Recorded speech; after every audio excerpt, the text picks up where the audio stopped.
Vaksin itu adalah bagian dari kuman penyebab penyakit ya, yang masih hidup dilemahkan, atau bagian dari kuman atau racunnya kuman yang dimasukkan ke dalam tubuh kita sebagai suatu challenge, tantangan terhadap sistem imun kita. Upaya imunisasi dengan memasukkan vaksin ya, itu adalah pengenalan, jadi dikenalkan dengan penyebab penyakit. Jadi seperti itulah sistem imun kita bekerja. Vaksin masuk langsung ditangkal, ya, timbul perlawanan.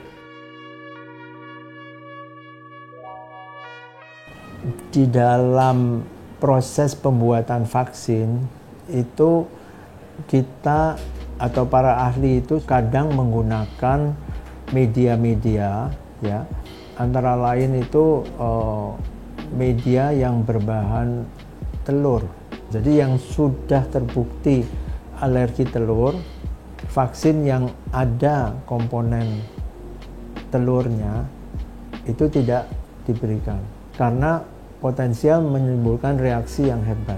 Penanganannya kalau memang terjadi ya tentu kita berikan obat-obatan yang sesuai dengan alergi secara umum ya. Itu sih tidak terlalu masalah ya. Kecuali kalau reaksinya berat, pasti kita tidak akan berikan lagi ya yang mengandung komponen yang sama.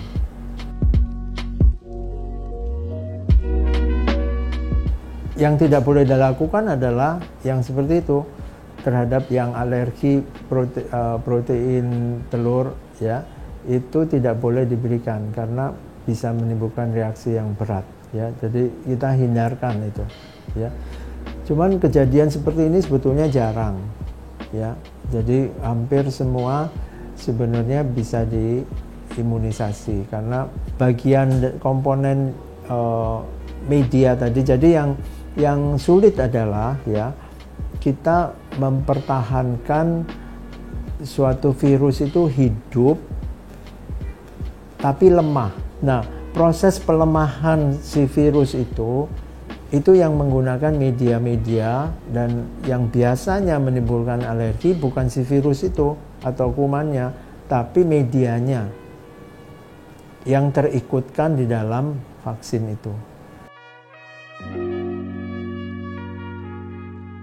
Ternyata itu adalah vaksin-vaksin yang diisi cairan yang ya sebetulnya relatif aman, tetapi tidak mengandung istilahnya antigen, tidak mengandung komponen virus yang dilemahkan atau racunnya atau komponennya, itu tidak ada.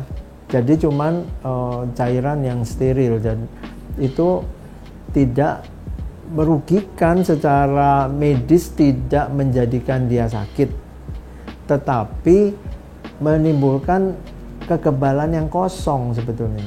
Dan untuk orang tua pastikan pergi ke center-center atau rumah sakit, klinik imunisasi ya, atau puskesmas posyandu yang mestinya bertanggung jawab ya.